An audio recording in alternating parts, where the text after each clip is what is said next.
wabarakatuh. Halo teman-teman semuanya, kembali lagi di podcast Ngopi Main, ngobrol seputar pendidikan untuk masyarakat Kebumen. Bersama saya Jasmine Yesenia Alfa. Pada podcast kali ini kita akan membahas tentang kesehatan remaja. Yang pastinya saya tidak sendirian. Saya ditemani oleh seorang psikolog yang sudah terkemuka di Kebumen. Pasti teman-teman sudah tidak asing dengan beliau. Ini dia beliau, Bunda Rofi PSI MPSI. Halo Bunda. Halo Yasmin. Apa kabar Bunda? Wah, luar biasa. Luar biasa. Sehat, ya. Sudah lama nggak ngobrol ya Bunda kita. Betul, lama ya nggak ketemu ya. Lama banget, sekitar 3 bulan atau lebih. Ya, terakhir saat kamu kompetisi kan? Iya betul. Bunda sekarang kesehariannya apa aja Bunda? Muter-muter, edukasi seputar dunia psikologi, parenting ya, dan juga praktek mandiri di Lembaga Psikologi Airvision Pejagoan. Oh di Pejagoan Iya. Bunda. Ya saya sering lihat kadang di sekolah-sekolah ya Bunda, Iya. terpapang Bunda. Ya, sekarang bisa bicara dengan intens. Iya. Oke Bunda, di sini kita belajar tentang kesehatan remaja. Bunda bisa kasih definisi kepada teman-teman apa sih kesehatan remaja? Mungkin teman-teman juga penasaran. Iya. Remaja yang sehat. Sehat itu sepaket. Nggak boleh sehat itu cuma fisiknya aja yang sehat, tapi pastikan jiwa kamu juga sehat. Karena itu satu kesatuan, ya, bahwa di dalam jiwa yang sehat, maka badan pun akan sehat. Maka saya sering sebut, yang namanya sehat itu senang hati. Ya, maka dimulai dari mana? Hati yang senang, hati yang bahagia.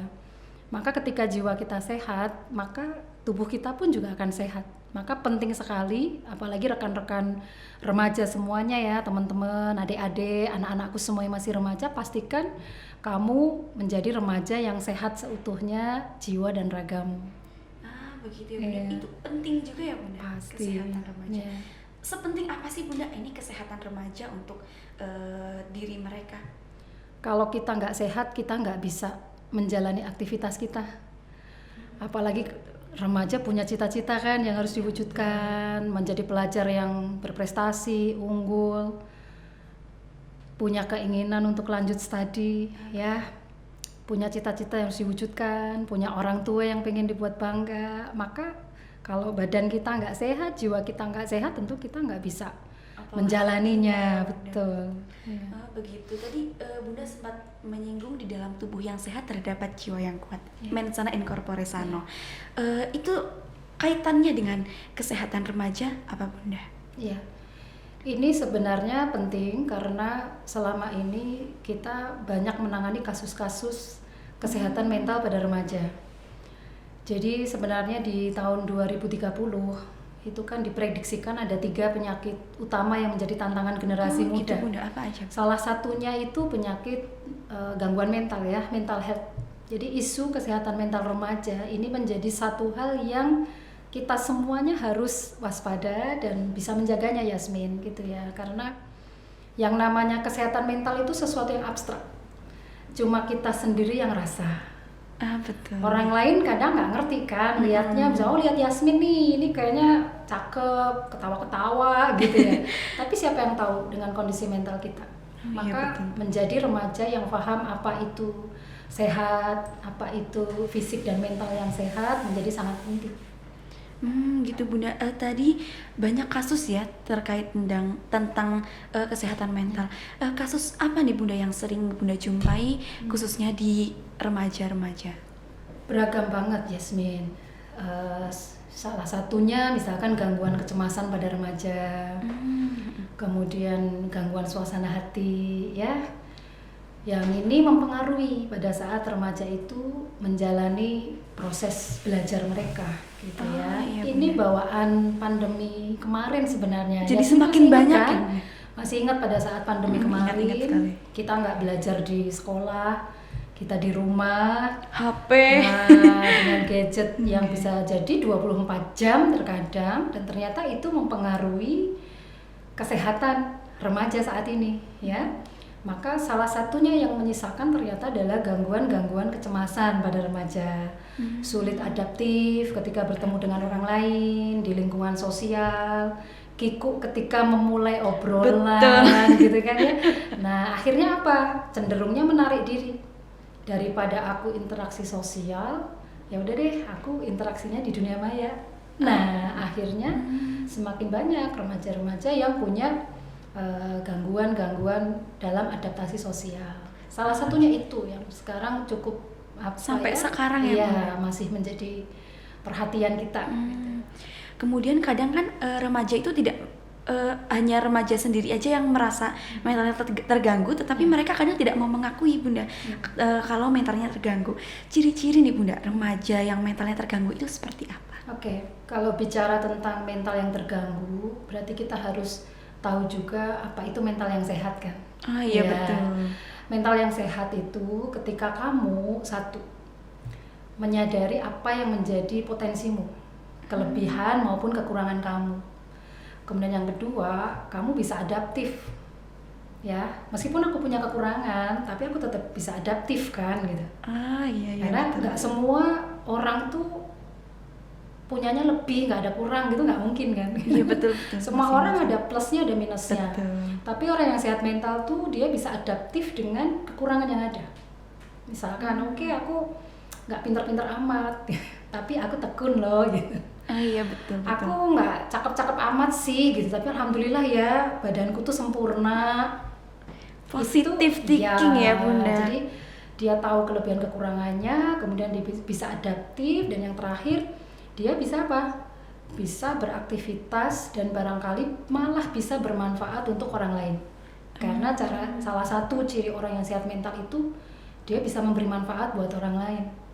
Sesederhana apapun itu. Misalkan di rumah, meskipun sebagai pelajar aku pagi-pagi nyempatin nih bantu orang tuaku sebatas apa, matiin lampu depan, buka gorden gitu. Bermanfaat nggak? Bermanfaat tuh, meskipun simple kan. Iya, jadi sesederhana itu kita bisa memberi manfaat buat orang lain, ternyata akan memberi kemanfaatan untuk diri kita sendiri. Kadang hal-hal kecil yang kita lakukan ternyata bernilai juga ya. Betul. Bunda di mata orang lain. Solusinya Bunda supaya remaja bisa menerapkan seperti yang Bunda katakan tadi, menerapkan sekecil apapun manfaat, mereka akan tetap dinilai besar oleh orang lain. Bagaimana itu Bunda? Prinsipnya Yasmin, pola hidup sehat ya. Pola hidup sehat. Iya, yang utama pola hidup sehat. Tidak ada yang bisa nyayangin kamu kecuali diri kamu sendiri. Ya, betul. kamu nggak akan bisa nyayangin orang lain kalau nyayangin diri kamu sendiri aja belum bisa. Maka apa yang bisa aku lakukan agar aku menjadi remaja yang sehat, remaja yang bisa berprestasi? Pertama, sayangi badanmu, gitu kan? Karena banyak remaja sekarang kadang abai dengan kondisi badannya sendiri, makan nggak teratur, tidur nggak benar, main gadget begadang bisa sampai pagi, gitu kan ya? Makannya banyak yang percian, tahu nggak? Cilok, cireng, cimol, cilor gitu kan? Sehingga dia lupa makan buah dan sayur ya. Itu akhirnya apa? Badannya ngedrop, mau berangkat sekolah sakit-sakitan. Gimana dia mau jadi remaja yang sehat? Ya bisa. Jadi kalau kamu mau sehat, pertama jaga badanmu. Jaga badan. Ya, yang kedua tuh jaga apa? Pikiran. Setelah fisiknya dijaga dengan baik, pikirannya dijaga dengan baik kan? Oh iya, ya, betul. ini aset nih. Otaknya dijaga dengan baik. Dengan cara apa? Belajar hal baru, gitu kan? Maka ketika Bu Rofi nyemangatin pelajar tuh sekolah yang benar, belajar dari para bapak ibu guru, maka apa? Otakmu sehat. Dan salah satu jaga aset otak sehat itu juga perlu untuk kemudian memanage ya, agar yang masuk ke dalam otak kita adalah hal yang positif ya. Itu yang terakhir, spiritual. Nah ini nggak boleh ditinggalkan, bahwa remaja sekarang kalau abai dengan spiritualnya maka dia akan terlindas zaman. Dengan spiritual yang baik akan membuat kita lebih survive pada saat kita dihadapkan pada masalah-masalah yang besar. Karena memang nggak ada hidup yang nggak ada masalah ya, Yasmin. Gitu ya. Pasti ada lingkungan. Nah, dengan fondasi spiritual yang baik membuat kita tentu akan lebih bisa memaknai setiap masalah atau ujian yang datang dalam hidup kita. Gitu ya. Baik Bunda. Kalau masalah yang tadi Bunda sampaikan itu juga bisa dikaitkan dengan lingkungan sekitarnya Bunda. Tapi bagaimana apabila kita tidak bisa mengontrol lingkungan sekitar kita seperti apa? Bagaimana apabila kita dihadapkan oleh lingkungan sekitar yang memang tidak mendukung kita seperti itu, apa yang harus kita lakukan Bunda? Kadang remaja di luar sana atau kita sendiri mengalami tidak bisa mengontrol orang-orang berkata, tidak bisa mengontrol lingkungan kita, bagaimana Bunda? Iya. Dan itu pasti selalu ada. Betul. Tidak mungkin kita bisa mengontrol semuanya di bawah kendali kita gitu kan. Tapi ada satu yang masih bisa tetap di bawah kendali diri kita kan, yaitu diri kita sendiri. Maka kalau kita dihadapkan pada situasi yang kita nggak bisa merubahnya, entah itu lingkungan, entah itu keluarga, entah itu teman, begitu ya. Apa yang bisa kamu lakukan, lakukan. Misalkan mengingatkan teman, ya, memberi masukan kepada orang tua. Banyak kan remaja sekarang yang ngerasa dia tumbuh dalam keluarga yang toksik. Padahal Bu Rofi selalu punya keyakinan nggak ada orang tua yang nggak sayang pada anaknya. Tapi banyak anak remaja sekarang yang bilang orang tua aku toksik. Bukan toksik sih sebenarnya, tapi orang tuanya sedang dalam proses belajar. Maka kalau dihadapkan pada situasi seperti itu, yang harus kamu lakukan apa? Ingatkan orang tuamu, karena orang tua juga manusia kan, dengan cara yang baik. Yang terakhir kalau sudah dilakukan tapi nggak ada perubahan gimana Bu? Aku udah ngasih masukan teman, Iya, betul. ngasih masukan orang tua, nggak ada perubahan, terakhirnya gimana?